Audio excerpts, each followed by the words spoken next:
Haïti se trouve à un carrefour décisif. En tant que chrétiens, comment pouvons-nous devenir de véritables agents de changement? Dans l'Église On pas les pays, animée par Serville Saint-Pierre, nous examinons ensemble les outils et stratégies qui permettent à chaque chrétien haïtien engagé de jouer un rôle actif dans la transformation de notre société. Rejoignez-nous chaque dimanche à partir de 8h PM sur notre chaîne YouTube Los Concept Event pour des discussions inspirantes et mobilisatrices. L'Église On pas les pays, car notre engagement façonne l'avenir de notre nation. Bonjour, bonsoir, ça dépend de qui l'heure regarder l'émission. Nous comptons pour saluer chaque monde qui est en Haïti ou bien en diaspora ou sur Chanel Los Concept Event et dans suivre émission l'Église en bas les pays. Donc c'est une émission qui est là pour parler chrétien faire comprendre que c'est haïtien d'engagement que nous prenons pour le pays de ne pas tirer en rien qui a rapport avec la foi chrétienne, qui a rapport avec le salut. Donc, nous comptons pour nous avec vous. Et je dis, nous allons parler d'un sujet qui est vraiment important et nous espérons que vous va bénir. Ou même qui déjà abonné à la chaîne là, nous remercions. Ou même qui pourra partager l'émission, nous remercions et nous espérons qu'il va faire ça de tout cœur pour plus de monde capable ouais en émission. Je dis là, nous avons un sujet qui est important, que l'on parle de lui, impact positif, il y a un réveil spirituel sur une nation. Donc, qui ça nous relève au réveil spirituel? Donc, si on a un domaine biblique et évangélique, on va comprendre que lorsque nous disons un réveil spirituel, c'est le fait que l'Église qui t'a vu un gens qui pas fait mon Dieu plaisir, et vous prend conscience que vous dites, je t'ai vu là pas bon, en nous vivre l'autre gens, pour nous faire mon Dieu plaisir. En nous quitter mon Dieu, diriger nous, en nous quitter mon Dieu, mener nous. Donc, dans le cadre sur ça, nous pourrons regarder une vidéo d'une ville dans Colombie, vous savez, Cali. En 1978, il y a un réveil qui fait dans le pays ça, et nous allons considérer un réveil ça, dans le cadre de toute vidéo, et nous allons voir qui impact le réveil a été fait dans le pays Colombie et surtout dans la ville de Cali. Cali, c'est une ville qui est située au sud-ouest de la Colombie. Il y a presque 2 500 000 habitants. Cali était la ville capitale mondiale de la drogue à l'époque. Donc, presque chaque semaine, tu as gagné environ 15 personnes qui étaient morts dans la ville. Donc, tu as gagné un pile monde, un pile meurtre, un pile drogue. Donc, la majorité hommes politiques, c'est moi qui étais dans la drogue qui t'a dirigé.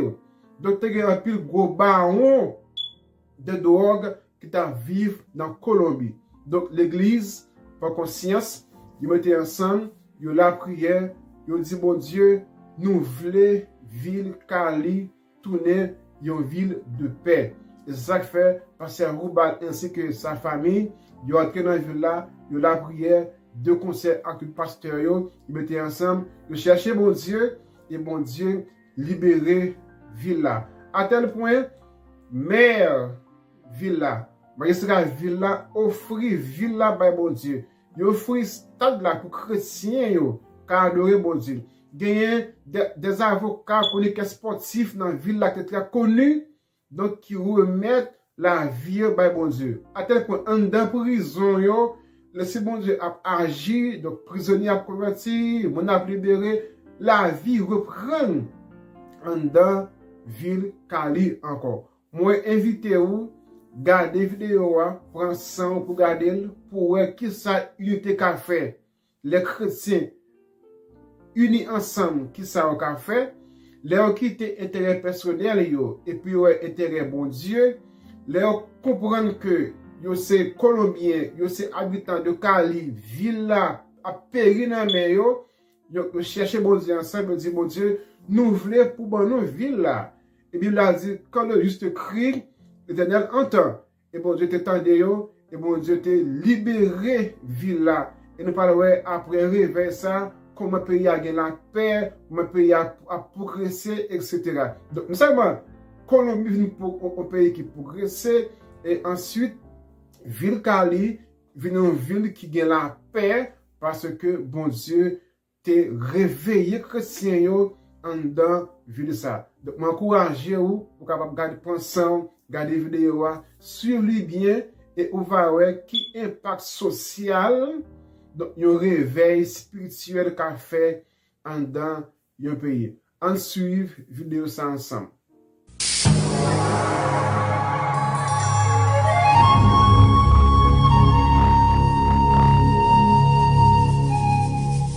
Elle était connue comme la capitale mondiale de la drogue.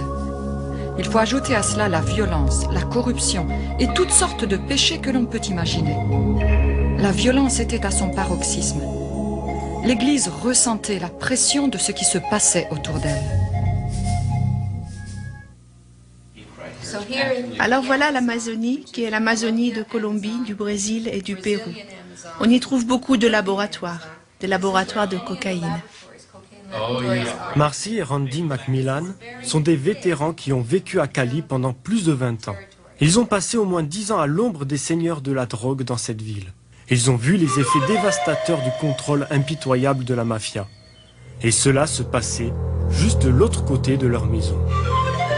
Lorsque l'argent illicite de la drogue a commencé à se déverser dans la ville de Cali dans les années 80, les seigneurs de la cocaïne ont déménagé dans le voisinage des Macmillan et ont acheté des blocs entiers de maisons luxueuses. Hé, Randy, cette maison-là à droite semble vraiment étonnante. Ce mur doit avoir une hauteur de 15 à 20 mètres. Et qui est-ce qui vivait là? Voici, c'est ici la famille Oruela Rodriguez, les chefs de la mafia de Cali. Lorsqu'ils étaient les maîtres de cette ville par la production et l'exportation de la cocaïne, ils avaient un chiffre d'affaires de 500 millions par mois. Bénéfice pour un seul mois.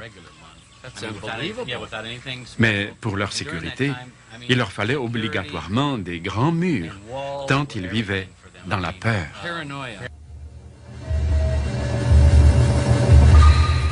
Pendant des années, la Colombie était le plus grand exportateur de cocaïne. Elle envoyait 1000 tonnes par an aux États-Unis et en Europe. Le service américain de lutte contre la drogue, appelé la mafia de Cali, l'organisation criminelle la plus grande, la plus riche et la plus organisée de toute l'histoire. Avec des milliards de dollars à leur disposition, il était difficile de les atteindre, particulièrement dans la ville de Cali.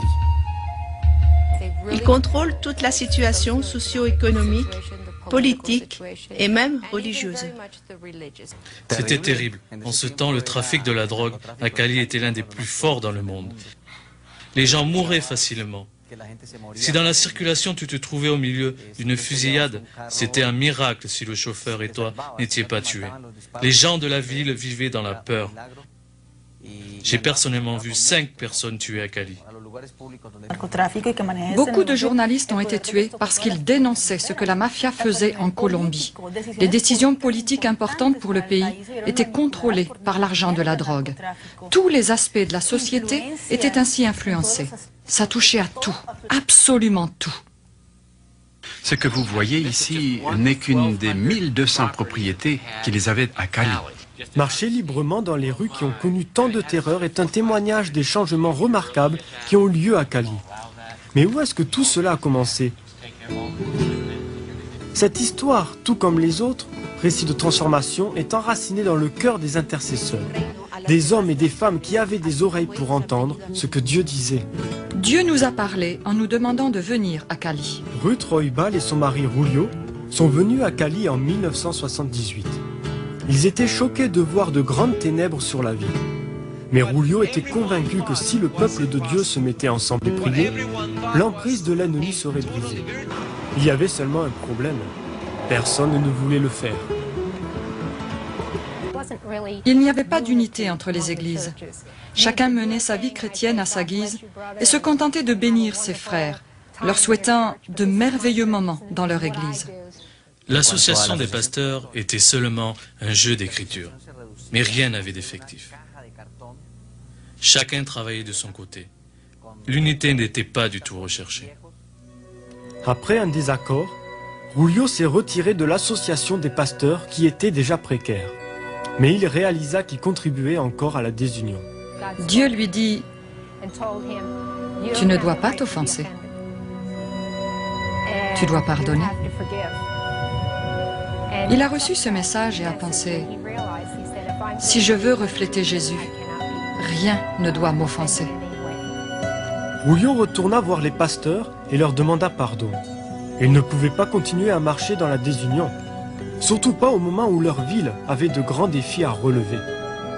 Nous avons commencé à dire, bien, quel espoir avons-nous? Il y a tous ces organismes internationaux, ainsi que toutes les autorités colombiennes contre la mafia de Cali. Mais rien ne s'est jamais produit. Préoccupés par cela, nous avons commencé à prier et intercéder en demandant au Seigneur de nous montrer comment prier.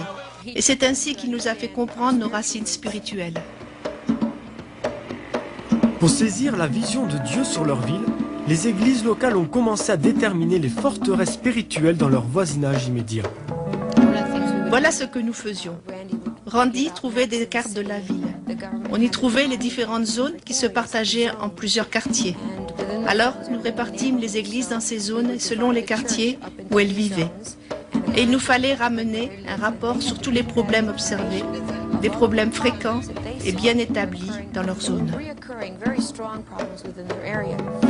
Une des découvertes troublantes était la grande implication de la ville dans l'occultisme.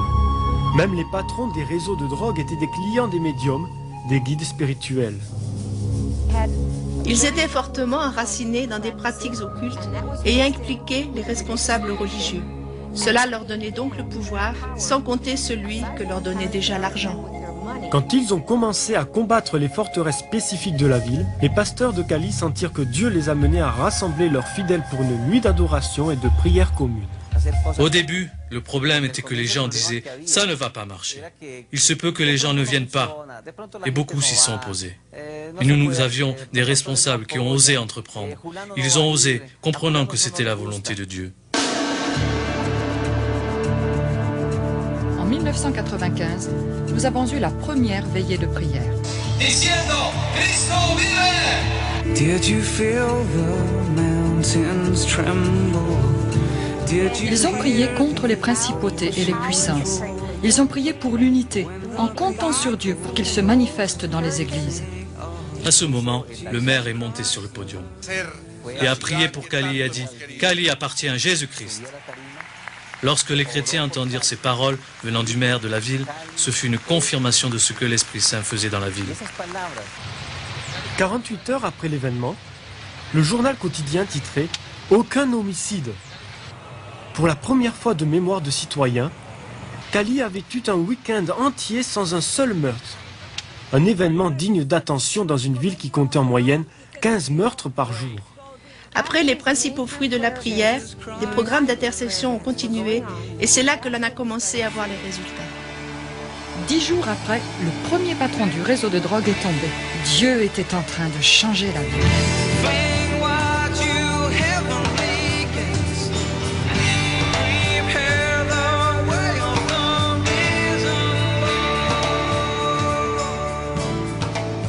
Encouragés par l'élan spirituel produit par la première veillée de prière, les responsables d'église ont décidé de louer le plus grand stade de la ville, le stade Pascual Guerrero, qui compte 55 000 places assises.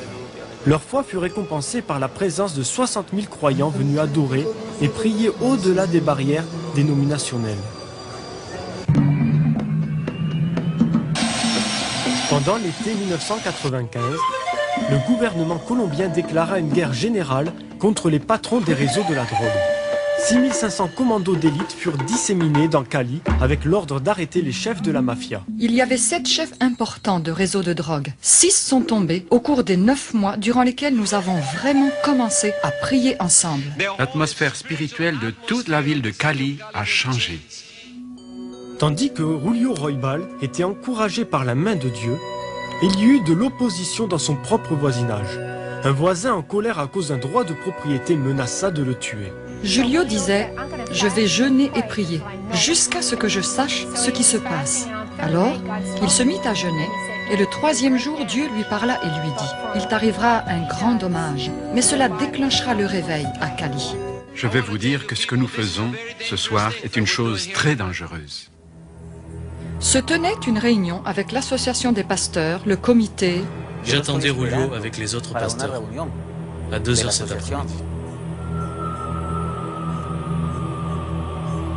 Il nous a demandé de le descendre. Le chauffeur disait non. Laisse-moi t'accompagner jusqu'à la porte. Laisse-moi attendre avec toi. Mon père a dit non. Laisse-moi, je peux marcher. Il est sorti. Il a commencé à marcher vers l'église. 2 tireurs l'attendaient dans une cachette.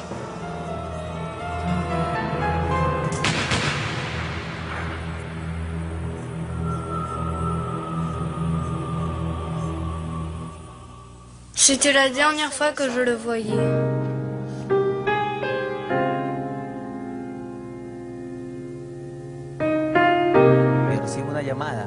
J'ai reçu un appel.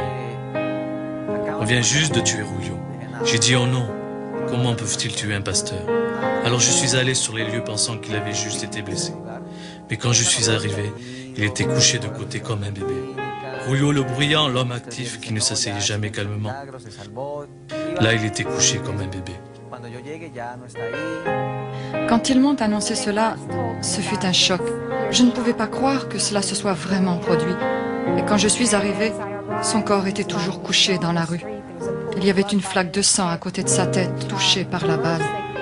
Le verset qui me fut donné par l'Esprit de Dieu était « Elle est précieuse aux yeux de Dieu, la mort de ses saints. » Quand je me suis avancée, que je me suis assise près de son corps, j'ai su que je me tenais sur une terre sainte. Et j'ai seulement dit « Seigneur, je sais que tu connais tout ce qui se passe dans mon cœur. Mais je dois dire avec mon âme, ceci est bien. C'est ce que tu voulais et c'est bon. » Encore sous le choc, et luttant pour comprendre le but de Dieu dans cette tragédie, des centaines de chrétiens sont venus à l'inhumation de Julio, y compris beaucoup de pasteurs qui ne s'adressaient pas la parole. Tous les pasteurs se sont approchés. Nous nous sommes embrassés. Et nous avons fait une alliance d'unité, en nous disant que nous ne laisserions plus rien nous séparer. Aujourd'hui, cette alliance d'unité s'étend à environ 200 pasteurs et sert de soutien aux veillées de prière de la ville. Cela a conduit à une transformation radicale de cette ville. La corruption a été très réduite. Les mafias de la drogue ont été brisées dans cette ville. Environ 60 000 personnes sont venues ici pour la nuit entière. Ils ont à cœur de prier pour que Dieu continue le travail merveilleux qu'il a commencé d'accomplir dans cette ville pendant ces 36 mois derniers. Pendant que des milliers d'adorateurs prenaient d'assaut le stade, les forces de sécurité étaient obligées d'en renvoyer 15 000 autres par manque de place. Cependant, ces retardataires commencèrent subitement une marche de prière autour du stade qui dura des heures. Ce que vous voyez ici aujourd'hui dans ce stade est un miracle. Vous savez qu'il y a quelques années, il aurait été impossible pour les évangéliques de se réunir ainsi. Mais Dieu est en train de bâtir son Église et nous allons satisfaire ce besoin au nom de Jésus. C'est ce qui se passe aujourd'hui en Colombie. Il faut que les pasteurs et les intercesseurs aux États-Unis, en Europe et partout dans le monde soient témoins de cet événement. C'est ce que Dieu est en train de faire de nos jours. And we can see that God's moving a mighty river through the nation, and young and old will turn to Jesus. Bring what you heavenly gates, prepare the way of the risen Lord. Pendant que le royaume de Dieu est venu sur Cali, beaucoup de personnalités sont parvenues à une relation personnelle avec Christ. Rafael Arroyo Gamez est le principal chroniqueur sportif de Colombie. Depuis de nombreuses années, il couvre les championnats de football à partir du stade. Je suis ici aujourd'hui parce qu'il y a 6 mois, j'ai connu Jésus et je l'ai reçu comme mon sauveur. Depuis ce temps, je l'adore et je le loue. Quelle comparaison pouvez-vous faire entre l'enthousiasme que l'on trouve pendant les veillées de prière et celui des matchs de foot? Il n'y a aucune comparaison. Pendant les matchs de football, il est normal d'entendre quantité de sifflements et de cris. Ici, on se réjouit du fond du cœur. Avez-vous été un homme heureux ces 6 derniers mois? Quelle différence! J'ai été changé. Je suis très joyeux. Muy gozoso. Very different. I haven't changed. I am very joyful. Joyful. It's a different life. Mario Oinet est un avocat et un orateur dont les programmes radiophoniques sont diffusés dans toute l'Amérique latine. Après avoir cherché la paix dans différentes organisations du Nouvel Âge, il est finalement venu à Christ. À partir de ce moment, j'ai commencé à trouver une vraie paix intérieure. Je crois que même si je suis un bébé spirituel, la réponse est là dans la Bible. Je sens que j'ai perdu 41 ans de ma vie, mais je sais maintenant que Dieu a un plan pour moi.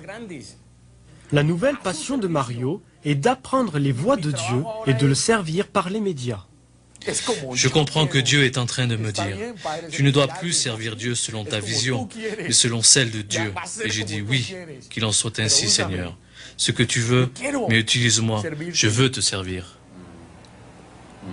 Ceux qui ne sont pas sauvés parviennent à la conclusion. Qu'avons-nous ici? Où allons-nous? Quel espoir y a-t-il encore? La corruption règne, la fraude, et tout se termine obligatoirement par une impasse. Et maintenant, ces mêmes personnes disent, il doit y avoir une réponse, il doit y avoir une réponse.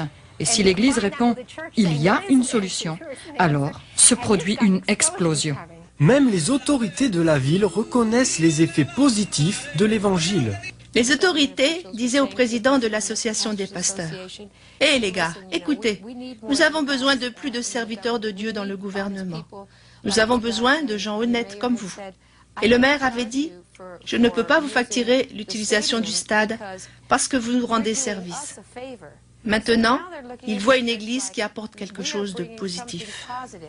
Quand les églises locales ont voulu offrir un changement spirituel à la fête traditionnelle de Cali, un festival de 10 jours accompagné de boissons et de débauches, les autorités ont accepté. Non seulement ils donnaient gratuitement aux chrétiens le vélodrome de 22 000 places assises, mais ils s'engageaient à prendre en charge la publicité, la sonorisation et la sécurité. Cette nouvelle ouverture à l'évangile est en train d'affecter la société à tous les niveaux. Aujourd'hui, ce n'est plus une chose étrange d'avoir le Seigneur dans nos vies quotidiennes. La classe aisée reconnaît qu'elle a besoin de Jésus dans sa vie. Elle ne voit pas cela comme quelque chose de ridicule. Auparavant, elle pensait que c'était une plaisanterie. C'était la plus mauvaise chose que vous puissiez évoquer dans une conversation. Aujourd'hui, on peut parler de Dieu. Et tout le monde vous respectera et s'intéressera à vos paroles. La croissance explosive de l'Église se produit dans toute la ville, sans tenir compte des barrières dénominationnelles. Demandez aux pasteurs de définir leur stratégie et ils vous diront « Nous n'avons pas le temps pour planifier. Nous sommes très occupés à tirer les filets dans la barque. Le nombre de fidèles grandit. Une Église a plus de 35 000 membres. » Ils ne peuvent pas entrer tous en même temps. Alors le dimanche, ils ont 7 services.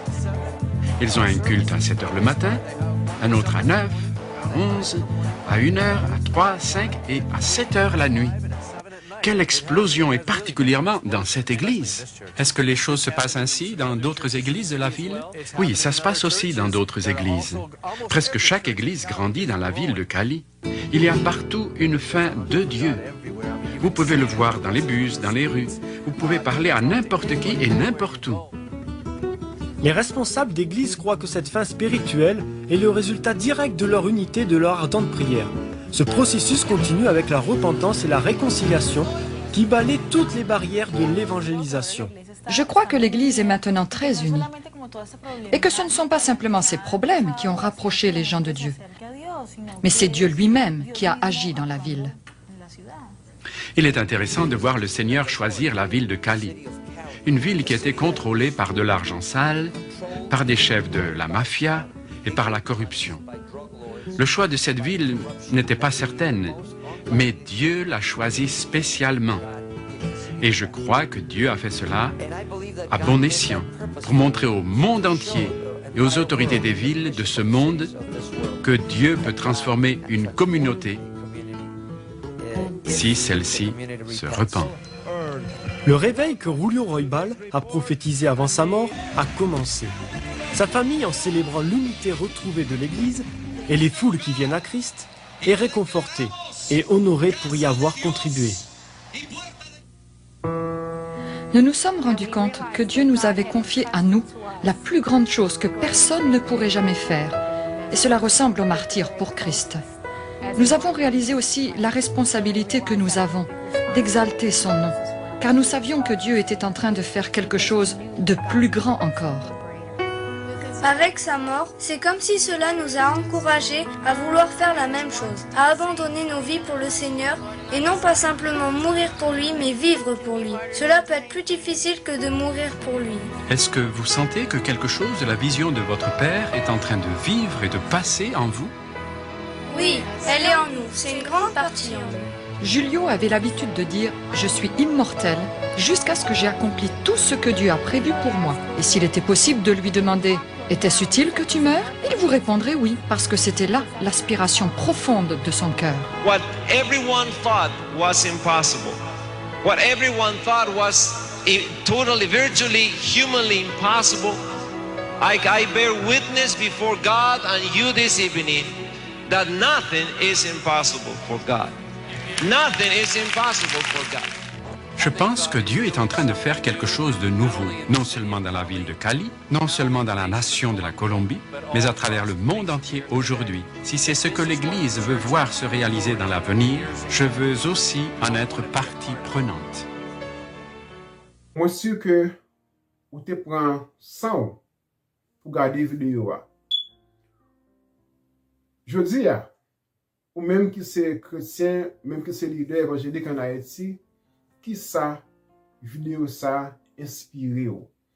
Est-ce que je dis, pas tant bon, pour nous-mêmes, pasteurs, tout leader, tout chrétien en général, pour nous mettre de côté, est-ce que division qui traverse dans le secteur, pour nous garder l'état pays d'Haïti tourné, puis il y a un pays misérable, pour nous dire, bon Dieu, nous voulons pour ban nous Haïti.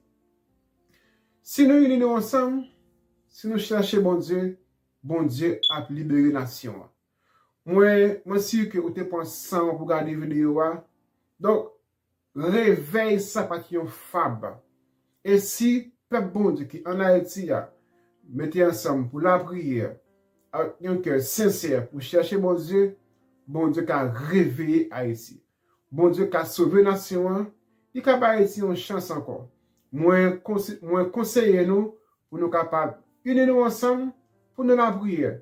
Que vous avez une grande mission, ou une petite mission, que ça sorte en Haïti. Dès que vous cherchez bon Dieu, la prière, bon Dieu, vous avez la foi, vous croyez que bon Dieu a sauvé la nation, on nous mettez de côté tout égoïste, on nous chercher bon Dieu ensemble, et je suis sûr que bon Dieu l'a sauvé la nation. Moi, encouragez-vous, partagez l'émission ça, fait plus monde well. Nous avons spécialement 2 super abonnés. Avec l'émission ça, c'est maman Solange, Saint-Fleur, et mamie Elda. Maman de moi, bon, 2 personnes yo. Donc, chaque dimanche, je suis émission. Nous saluons ça, maman de moi. Nous saluons frère Arsène, frère Makendo, tout le monde, parce que nous sommes au Canada, toujours fait commentaire en bas émission yo. Maestro Rodver qui ou d'Alan nous remercie parce qu'il toujours partagé l'émission et monsieur que bon Dieu au fur et à mesure la fait route avec l'émission ça et l'église va arriver notre temps pour connaître que nos pays ça qui passe dans le pays il faut parler l'église en bas les pays.